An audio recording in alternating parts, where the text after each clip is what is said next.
You're back on Starting Gate. I'm Regina Lay.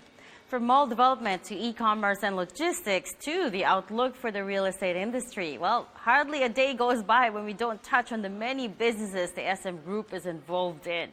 So for some updates, we brought in Cora Guidote. She's the SVP for Investor Relations at the SM Group. Cora, good to have you on the show again. Welcome. Good morning, Regine.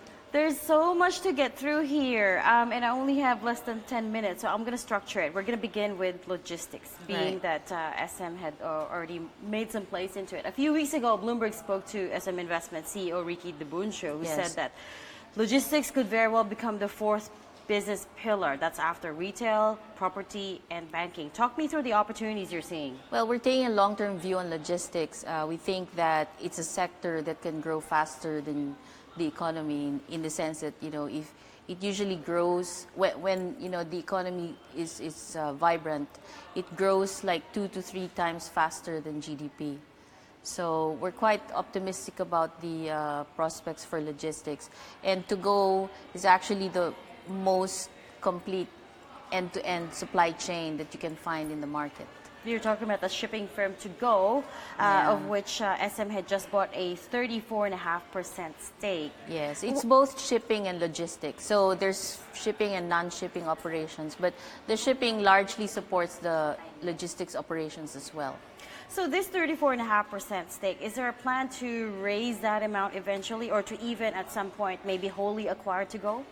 Well, not at this time. So we're like, just coasting along at this point. We're reviewing the operations of To-Go to make sure that, the sustainability of the business is there. Looking at the governance practices of the company as well, to at least if there's a need to further strengthen, then we can do that as well. And which parts of the existing business of SM will To-Go be supporting initially? Well, we don't know yet. We're still in the review phase. But knowing that logistics is really an essential part of growth for any company, then we're pretty sure there will be synergies that will come along the way. Of course, logistics and e-commerce are two sides of the same coin. How fast are you guys moving the e-commerce space? I mean, at the last ASEAN Business Forum, we heard Vice Chair Tessie C. Coson talk about how important the digital strategy is to the group. But what business decisions have been made on that front? Well, there's so many on several fronts. Now, on retail itself, we have an arrangement with Lazada. As you know, we have a revenue sharing agreement with Lazada where they carry our store like they are a virtual mall. On the mall front, we have been changing the tenant mix so that instead of just relying on shopping, basically we have transformed the malls into a community center or a social infrastructure where people really go to do things, not just to shop. But you can do your entertainment, wellness. I mean, we have clinics. So moving more of those services online. Yeah, we're going more towards services, and dining is now 30% of GFA, coming from 10%. So we're making it... GFA meaning gross floor area. Yeah, gross floor area. So we're making it much more of a community center where people can gather. Any plans, I suppose my question is, any plans to acquire an e-commerce platform in the near future? Much the same way that, for instance, that Ayala had bought into Zalora. I think we're taking a different track on e-commerce in the sense that we are not that keen on the platform itself, but working with the platform through logistics, perhaps. So it's not necessary at this stage to bring that service in-house, to bring the e-commerce. Well, there are a lot of companies that are better than us on that on that front. So I think we're better off just providing the service to them instead of us, competing with them, because we're in a weak position if we do that. Are you at liberty at this stage to discuss how much SM, the whole group, is looking to plow into the e-commerce space? If not to acquire a company, but to at least disperse it across the empire? It's really hard to put it in numbers because we're already doing a lot of things to prepare for e-commerce on the retail, banking, and property front. Even in our new acquisitions, we're looking at that already. I want to move on now at this stage to the property side of things. What's going on with the investment with MyTown, the dormitory chain? I understand last I kept track of this, we're talking about a 61.2% stake in MyTown. Yeah. What's Well, what's happened with that one? Before I go to My Town, just to kind of explain, My Town falls in a different category for SM investments, where we have this new area where we have equity investments in companies that are run by other management groups. And basically, we're investing in their skills.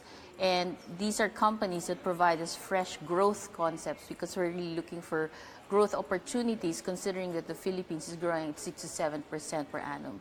So My Town falls in that category. While it is in property, it provides a fresh concept in property, which is niched in providing, alternative spaces for transient workers or young professionals in the BGC area for now. There's a dire need for affordable quality space in the BGC area. And of the 3 buildings that My Town already owns or operates, it's already 90% occupied. So the outlook is very good. And right now, My Town is building around 12 structures more, and they plan to launch it next year. So in short, SM is not looking to take an active hand in managing My Town. Yes. You're happy to leave it to the experts and just participate in revenue sharing. But any chance of any talks to raise that holdings in My Town at the stage? Again, there's no plan. We're just gonna go with the flow for now, and we're happy with the way they're operating. I mean, 90% occupancy for all 3 buildings is very good. I want to talk, talking about property as well, moving on now to infrastructure. How interested is the group in participating in the government's Build, Build, Build program? We know at the stage, for instance, that SM has already partnered with Ayala for the C3 Expressway, but beyond that, what plans are there? Well, on the banking front, we're still very keen in funding infrastructure projects.